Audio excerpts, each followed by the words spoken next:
Salut et bienvenue pour ce Hit Story enregistré à la coopérative de Mai. Notre invité du jour va se produire en première partie d'Émilie Simon et c'est sa deuxième participation à Hit Story. Bonjour Delair. Bonjour, je suis ravi d'être là. Moi je suis ravi de t'avoir dans l'émission. Alors j'ai choisi une de tes chansons récentes que j'aime beaucoup, Torrent. Que représente ce morceau pour toi ?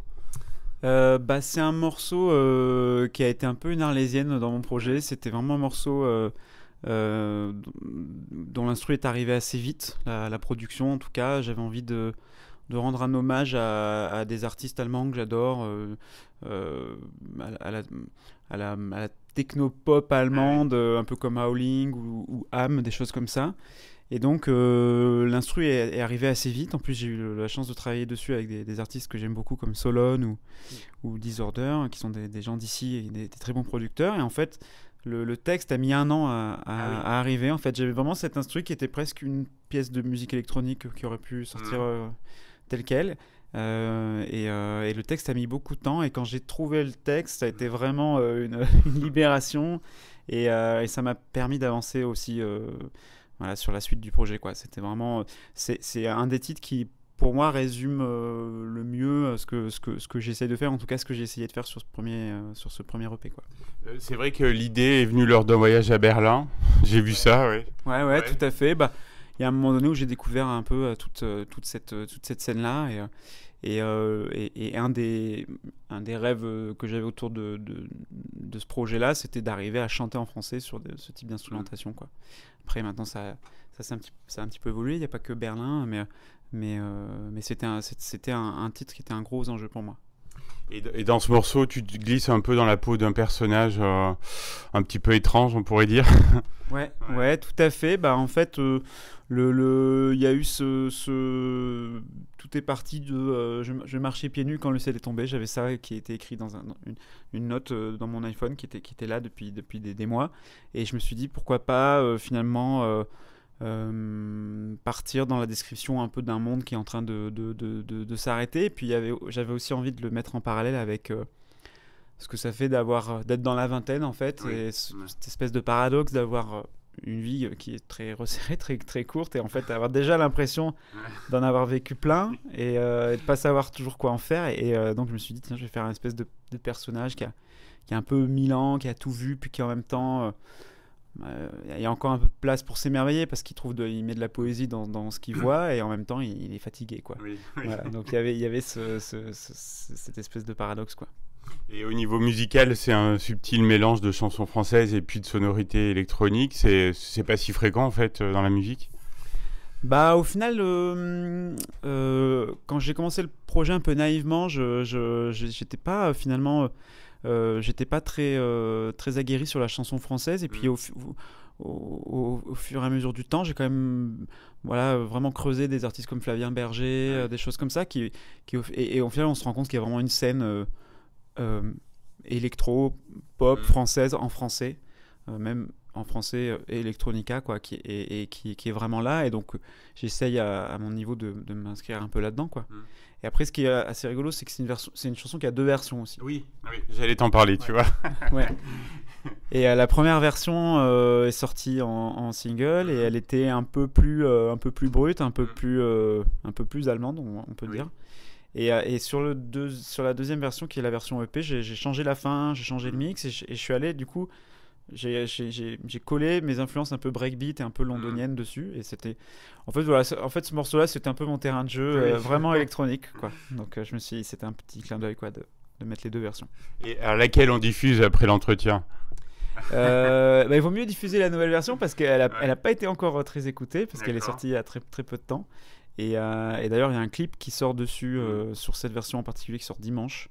Je sais pas. Oui, il sera sorti, donc vous pouvez aller le retrouver sur les réseaux. C'est ça, la temporalité. Et ce soir, en première partie de Miss Simon, on jouera la version de l'EP, quoi, une version plus longue, et avec vraiment un moment électronique assez puissant, quoi. Alors justement, ça fait quoi de se produire avec Émilie Simon dans une salle, on en parlait un petit peu en aparté, que tu connais bien ?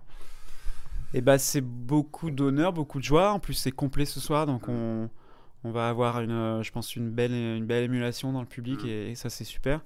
Et moi, j'aime beaucoup jouer au club. J'adore la grande salle de la Copé, mais je trouve que le club, il est il est plus cosy, il est plus chaleureux, il y a quelque chose qui se passe, quoi. Et alors, en plus d'ouvrir pour Émilie Simon, qui est quand même aussi à sa manière un peu pionnière dans sa recherche de la musique en français et électronique, on va dire. C'est super, et donc je pense que voilà, je suis très content que Ludo, le programmateur de la Copé, ait eu envie de faire cet alliage-là, et j'espère que ça va plaire aux gens, quoi. On n'en doute pas. Alors, tu as pas mal de dates sur scène là dans les prochaines semaines. Ouais, il y a la prochaine date, c'est à Lyon, le 30 avril. Il y aura aussi le 29 mai où ce sera ma release party à Lyon. Il y a les Trois Baudets en mai. Et puis dans le coin, je reviendrai à Roya pour le festival Pyromélodie. Ah oui. En juin. Et puis après, il y a aussi une date en Bretagne. C'est la première fois que je joue en Bretagne, en juillet. Voilà. Donc c'est cool. Ça permet de garder une dynamique, et c'est super, quoi. Donc de quoi promouvoir ton EP, Golem, donc, qui est sorti il n'y a pas très longtemps, là, au mois de mars. Dans cet album, tu explores, tu poursuis tes explorations soniques, on pourrait dire. Ouais, toutes les chansons à chaque fois partent vraiment d'une idée qui est plutôt sonore à la base.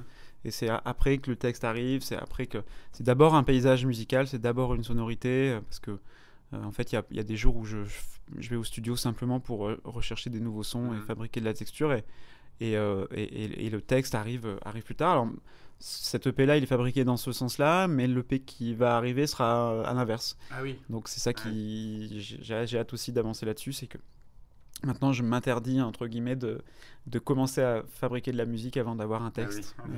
Voilà. Donc on va voir, ça sera un peu le revers de cette pièce-là, quoi. Justement, au niveau texte, donc il est pas mal question d'amour et puis les préoccupations d'un jeune de 20 ans, comme tu en parlais tout à l'heure. Oui, bah c'est l'angoisse amoureuse et l'angoisse existentielle et climatique, on va dire. Il y a un petit peu ça.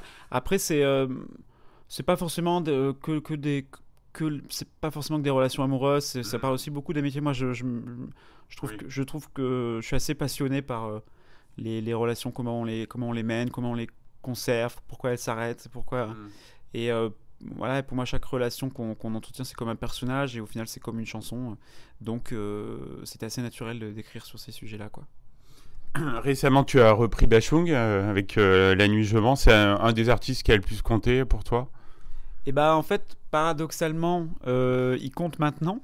Mais au moment où j'ai fait la reprise, je l'ai faite parce que je participais à un spectacle dans lequel on devait faire des reprises. Donc moi, on m'a demandé de faire une reprise d'Alain Bashung. J'ai accepté sans trop savoir où je mettais les pieds. Et donc j'ai un petit peu... Je connaissais bien sûr les titres les plus emblématiques, mais je pense que je comprenais pas parfaitement ce qu'il voulait me dire. Et en faisant la reprise, j'ai ouvert un petit peu les yeux, et donc je me suis mis à creuser vraiment. Et donc maintenant, Bashung est devenu un incontournable. Et je pense que ça a été un grand tournant pour mon projet et pour les chansons qui ont suivi. Mais au final, au moment où j'ai fait la reprise, et je pense que si j'avais eu conscience de ce que je faisais, j'aurais pas osé le faire.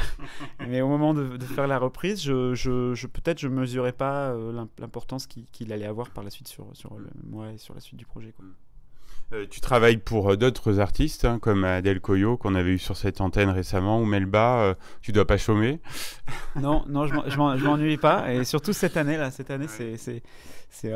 tout s'enchaîne. Mais je suis ravi parce que je peux travailler avec des artistes qui eux aussi ont ce désir d'expérimenter autour de la chanson française, et qui n'ont pas peur de me faire confiance sur le son, sur les expérimentations, sur les bizarreries des synthétiseurs. Et donc là, voilà, là on est en train de terminer le prochain EP de Melba, qui va, à mon avis, être un beau disque, et j'ai hâte que ça arrive, quoi. On l'invitera sur Logos FM.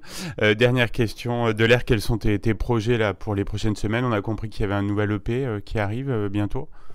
Il y a les concerts, il y a les concerts pour défendre ce premier EP. Puis en effet, l'objectif c'est de sortir un nouvel EP à l'automne, d'être un peu plus rapide sur ce second disque. Et donc là, je suis en train de l'enregistrer. Je suis en train aussi de préparer les clips, tout ça. C'est toute une mécanique, quoi, qui s'enclenche. Eh ben, bon travail à toi. On va tout de suite écouter Torrent, peut-être faire découvrir ton univers à certains de nos auditeurs. Et puis on te dit à bientôt sur Logos FM. À bientôt, merci beaucoup.